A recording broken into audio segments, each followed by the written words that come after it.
Baik, di sini saya akan menjelaskan perluasan makna leksem anak bahasa Indonesia. Ada 3 poin-poin pembahasan. Yang pertama, konstruksi idiomatis leksem anak. Yang kedua, makna literal dan makna perluasan leksem anak. Yang ketiga, jejaring simantis leksem anak. Pendahuluan.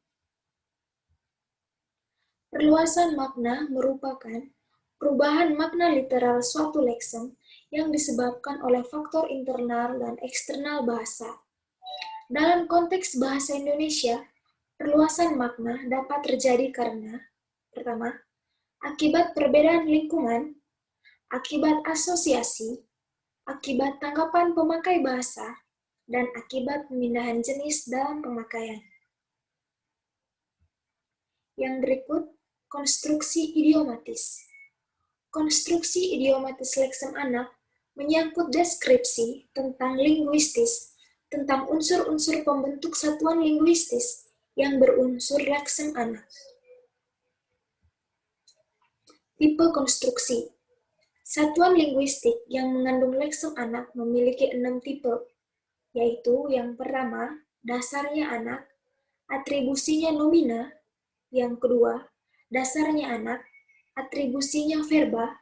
Yang ketiga, dasarnya anak, atribusinya adjektival. Yang keempat, dasarnya anak, atribusinya nomina plus nomina.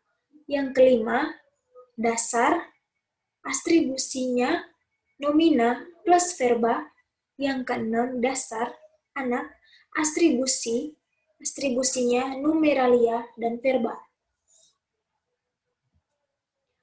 Yang keberikut, makna literal. Pada ranah literalnya bermakna, keturunan yang kedua leksem tersebut bisa digunakan oleh penutur bahasa Indonesia dalam ranah aplikasi kekeluargaan. Secara umum, ketika pembicaraan menyangkut sebuah keluarga, leksem-leksem yang cenderung muncul adalah leksem ayah, orang tua laki-laki, ibu orang tua perempuan, kakak saudara kandung yang lebih tua, dan adik. Contohnya, yang pertama, saya adalah anak dari Pak Sutri Budi dan Ami. Yang kedua, Bibi memiliki anak yang rajin dan pandai. Contoh yang ketiga, pastor tidak berkeluarga sehingga tidak memiliki anak. Contohnya,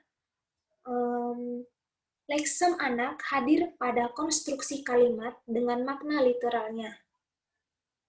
Fitur semantik melengkapi leksem anak. Yang berikut, begitu juga dengan contoh B dan C. Leksem anak hadir dalam makna literalnya.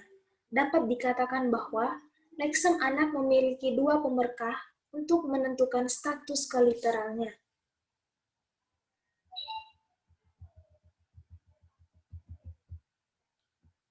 Yang berikut, jenis-jenis simantis. Jejaring simantik leksem anak merupakan peta arus perpindahan makna leksem anak. Jejaring tersebut mengilustrasikan relasi simantis antara leksem anak pada ranah literal dan ranah perluasannya.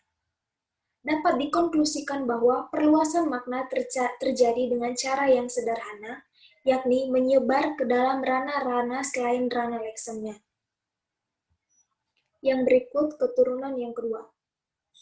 Keturunan yang kedua meliputi urutan kelahiran, manusia yang masih kecil, binatang yang masih kecil, pohon kecil atau tanaman yang tumbuh pada tumbuh-tumbuhan yang lebih besar, orang yang berasal dari atau dilahirkan di suatu daerah, orang yang termasuk dalam suatu golongan, dan yang lebih kecil daripada yang lain.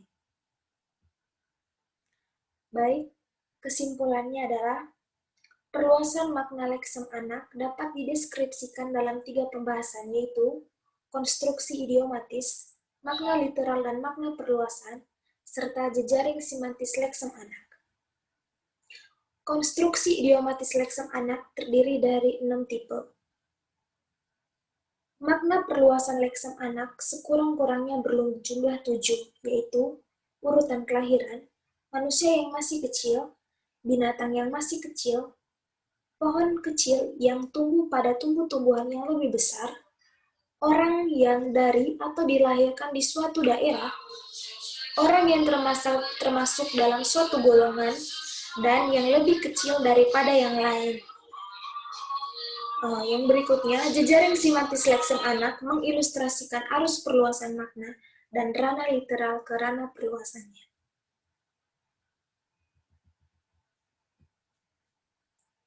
Terima kasih, sekian presentasi dari saya.